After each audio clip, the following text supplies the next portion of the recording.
Let's move over to the Cardinals. Yesterday, I was talking about being aggressive, right? And I had said that the Cardinals have had a B- offseason.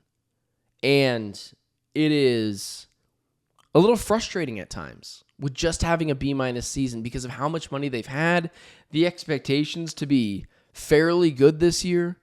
Those are the things that for the Cardinals that you have to see. You have to make that next leap. And so although I didn't want them to do what an opposing team did this year in the offseason, I wanted them to be a little bit more aggressive. And that includes, like I had mentioned before, a Micah Parsons, a Trey Hendrickson. Just make the phone call. Make an offer. Whoever it is. Cooper Kupp. I was into that idea. You have all this money in the world. Spend it. Use it or lose it. And as much as I liked the additions of Josh Sweat and Dalvin Tomlinson, I wanted the Cardinals to be aggressive. But there's a difference between being aggressive and reckless. And a team that had the most money this offseason to spend was the New England Patriots. And I think that they're a clear example of reckless. And this is not what I want the Arizona Cardinals to do. Did you see the contract that they gave Stephon Diggs? It's like 3 years, nearly $70 million, and like nearly $30 million guaranteed. That is a monstrosity of a contract. He wouldn't get that contract in Madden, coming off of a torn ACL and over 30 years old. I mean, that's reckless. That is not what I want the Arizona Cardinals to do. The Patriots now moved in to this offseason having two players that are massively overpaid. I understand they're not paying their quarterback anything, but still, $30 million guaranteed for a wide receiver who not only wears out his welcome, other teams could have had him. They said, we're good. And at the end of the day, it took weeks for him to sign. I would be surprised if any other team got anywhere close to what the Patriots offered Stephon Diggs. And I don't think Stephon Diggs would normally take the Patriots for a contract or to play with him if they didn't offer him this massive of a deal. And I think if that's the case, whenever you do things strictly for money, it never works out accordingly. And so when you see the massive triple-digit contract that Milton Williams got, or just about or just about triple-digit contract, that is insane. Stephon Diggs getting the money he got, ridiculous and gross mismanagement. And they have the money, but it doesn't mean you need to spend it all recklessly. And that's not what I want the Arizona Cardinals to do. I don't want them to be a New England Patriots. They had a solid offseason, B-. I wanted it to be higher. I wanted them to be more aggressive. But again, there's a difference between being reckless and being aggressive. Reckless is the Patriots. Overpaying Milton Williams, grossly overpaying for Milton Williams, grossly overpaying for Stephon Diggs. That is not the mold of the Cardinals offseason. But take a chance. Call on Micah Parsons. Potentially overpay a little bit for Trey Hendrickson, a guy who led the league in sacks last year. Make that extra call. See what it would take to get Jair Alexander. Go get Denzel Ward. Solidify this defense. I'm not asking you to just spend money willy-nilly like the New England Patriots. What I'm asking you to do is to be aggressive, not reckless. And you want to know who's a great example of that? The Washington Commanders.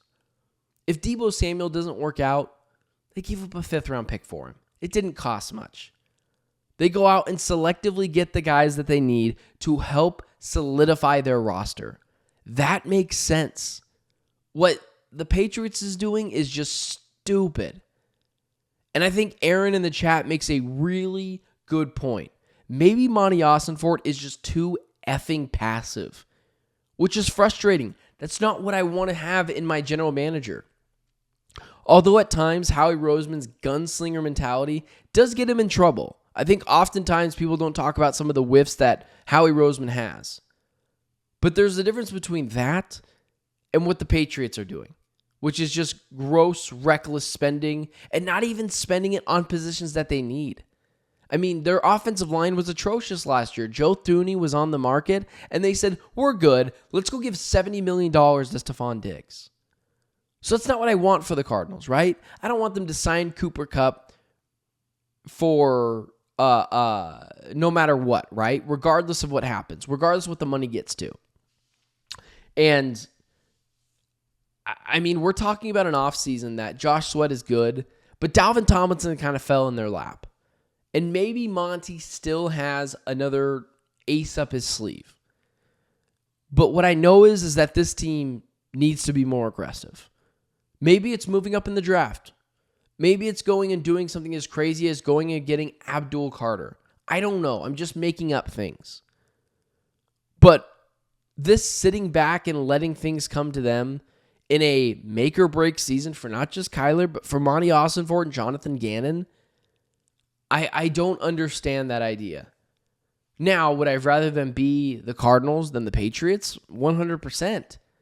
Because what the Patriots are doing is just crazy town. Just absolute crazy town. I cannot believe some of the contracts that they've given out. Just insane. Even Harold Landry. I know he's got a relationship with Vrabel, and that contract is not egregious, but still, what people forget is there's a reason why he was cut. So, I'll be curious to see what the Arizona Cardinals continue to do. And in this draft that kind of lacks superstar talent, regardless of who they draft, it could feel like a little bit of a dud. And going after a guy that you potentially don't need, like if you're planning on being aggressive in the draft, like Tedoroa McMillan, I've advocated for him at times. I would much rather a pass rusher. But if he falls to you and if the board, it happens, whatever. Shedeur Sanders to Tedoroa McMillan, those aren't aggressive draft picks. Those are risky draft picks. So that's not even what I'm talking about either. But moving up and targeting your guy. Because that's what I would rather do. And I get you got to pay Trey McBride, but those are things that you already had to do. So the Cardinals offseason, I've got no issues with wanting to be smart, but I do think that there is a too passiveness mentality that Aaron had pointed out from Monti Ossenfort that is a little frustrating. I don't want him to be the Patriots, but it would be nice to see him be the Commanders. Go and be aggressive, selectively get who you need, build up your offensive line, continuously get weapons for Kyler, and raise the floor of this defense. But I think it was perfect. Yesterday, what I talked about, the aggressiveness versus passiveness, I think what is more in line with what I was trying to say yesterday is aggressiveness versus recklessness. Don't just spend money to spend money. We saw this a couple years ago with the Patriots, and they clearly didn't learn their lesson when they went and signed Jalen Mills and Hunter Henry and Jonnu Smith, and it didn't work out for them at all. 0 playoff wins. And it seems like they're just running it back. So, that's crazy town. I just, regardless, on an off-topic, non-Arizona Cardinals thing, giving $70 million for a over 30-year-old torn ACL, wears out his welcome wide receiver, it's almost like there was no thought process being done there. Or, even worse, they panicked because their wide receiver room is not very good anyways. Or, even worse, they worry maybe Travis Hunter doesn't fall to them. I don't know. But with all due respect, just a weird offseason for the New England Patriots.